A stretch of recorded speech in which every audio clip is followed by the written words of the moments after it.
Sabi ng may nagsabi sa akin, "Sarap buhay mo diyan sa abroad, ah.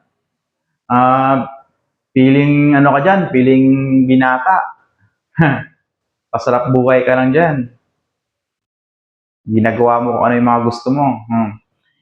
Yan yung mga taong nagsasabi na i-enjoy ka lang diyan, wala kang pakialam dito sa Pilipinas. Enjoy enjoy ka lang diyan sa ano, sa abroad. Mga masasarap na pagkain nakakain mo, ganito kung saan-saan ka gumagala. Pero sa totoo lang, yung mga nagsasabi ng ganyan, ito yung mga taong hindi pa nila nasusubukan talaga mga ibang bansa. Kasi sinasabi ko sa inyo, oo, maganda dito sa Saudi. Maganda. Pero hindi kasing ganda ng Pilipinas. Yung dahilan lang naman kaya nag-stay talaga ako dito sa bansang to. Kasi feeling ko talaga wala akong mapapala pagka sa Pinas. I was there before. I worked before in the Philippines for so many years also at wala talagang mapapala. Ang hirap magtrabaho sa Pilipinas. Yung sahod mo, kulang pa. Parang hindi talaga kaya pampamilya. Kailangan talaga pagka sa Pinas, sapat yung kinikita mo doon. Tsaka dapat meron ka talagang negosyo kung sakali man.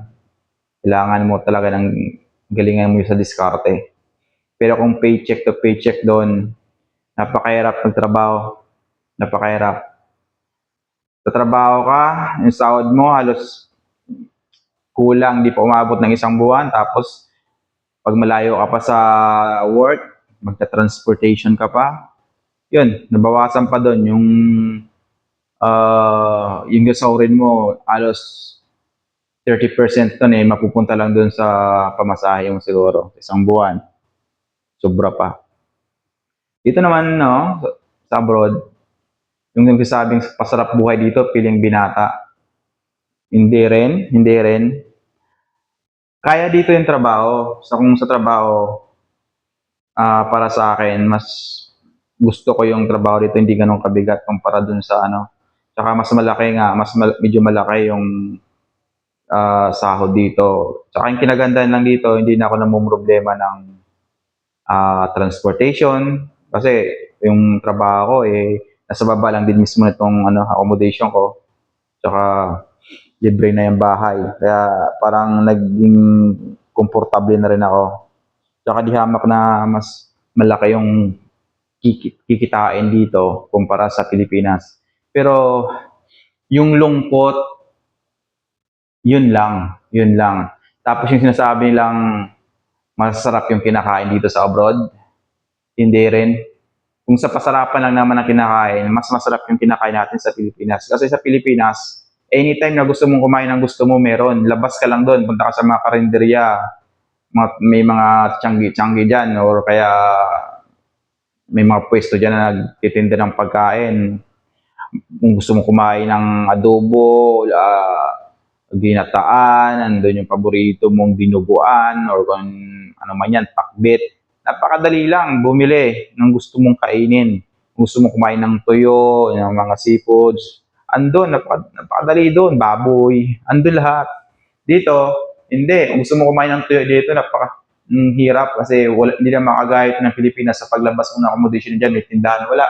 Dito kasi yung mga bakala-bakala, minsan yung mga bakala na yan, wala naman lahat ng mga pagkain natin sa Pilipinas. Kung meron mang pagkain na galing sa Pilipinas, pagdating dito sobrang mahal, alas doble, triple yung price. Kaya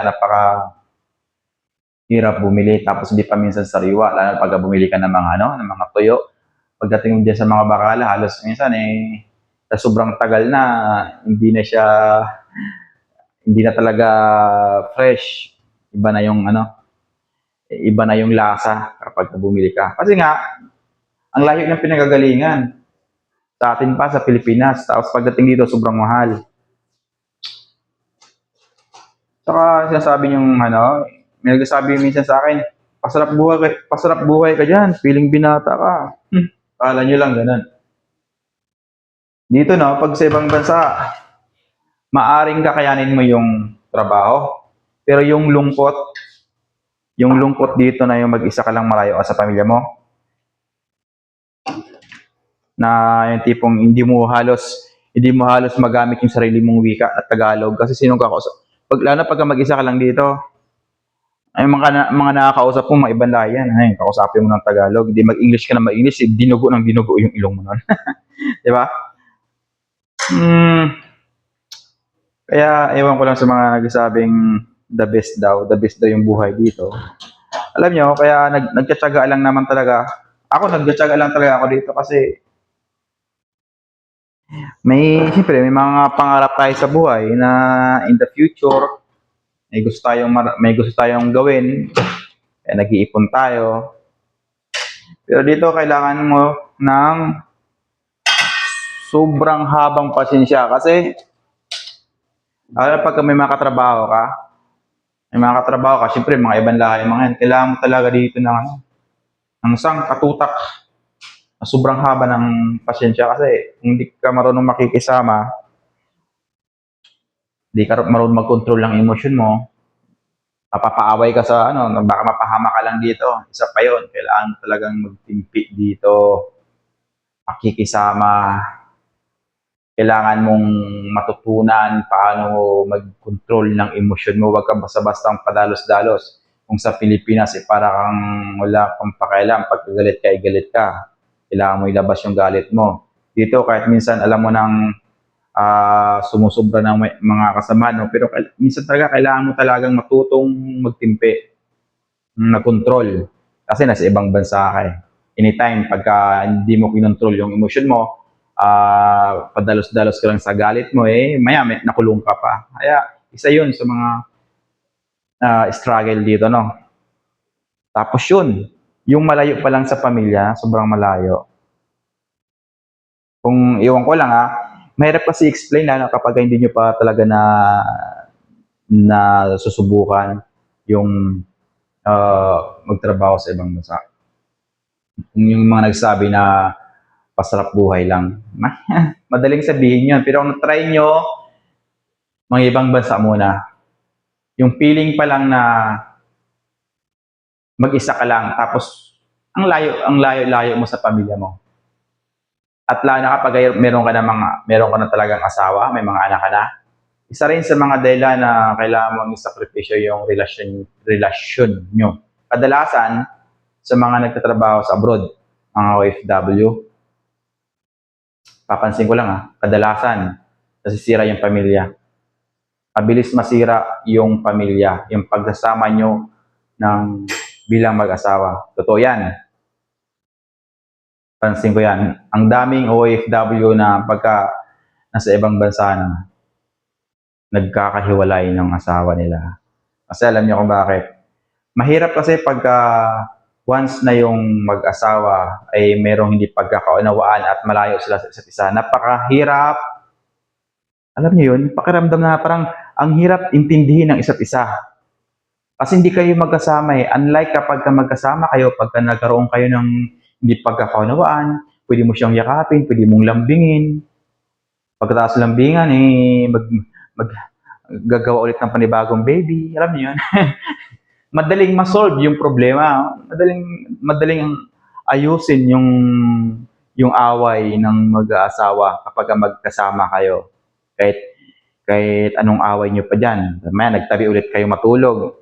Tapos pag nagtabi na kayo matulog, yun, magkayakap na, wala na, kinabukasan, solved na. Pero pagka nasa malayo ka, tapos nagkaroon kayo ng kahit kunting di pagkakaunawaan, yung psychological kasi natin minsan, nag-overthink tayo, tapos hindi natin sila kasama. So ngayon puro lang tayo isip ng isip na baka ganito, ganyan, ginagawa niya ngayon, ganito, ganyan. Kasi hindi mo nakikita, hindi mo nakahawakan, hindi mo nakakasama. Kaya yung dito, kahit maliit na problema, nagiging boom, lumalaki. Tapos syempre, ang hirap i-explain ng sarili mo lalo na sa pag-chat lang, sa text lang. Wala kasing involved na, alam niyo yung appearance mo talaga. Hindi mararamdaman masyado yung emosyon mo kung nasa sa cellphone ka lang, nasa video call lang, or text lang, or yung tawag-tawag lang. Magkaiba talaga sila kapag sa personal. mas madaling maayos yung problema. Pero pagka nasa malayo, kagaya sa mga OFW, kaya kadalasan nag-end up sa hiwalayan. Maliit na problema, tas sobrang overthink, hindi naayos. Kasi nga, hindi sila magkasama. Kaya isa pa yun sa mga dahilan na kailangan mo talagang isaalang-alang. Kakain muna ako. Ngayon pala, nag-break ako. Tapos nagluto lang ako ng noodles. Sinabawan ko. Tapos, lalagyan ko, papartneran ko lang siya ng sardinas. And then, talo-talo na to. Partner lang ng kape. Dito kasi kailangan mo talagang, sanayan lang kasi talaga dito. Pero yung noodles ko naman, hindi ako masyadong madala. Siguro, one time lang sa isang linggo kasi masama rin kapag madalas. Sige, kain muna ako. Ingat kayo dyan.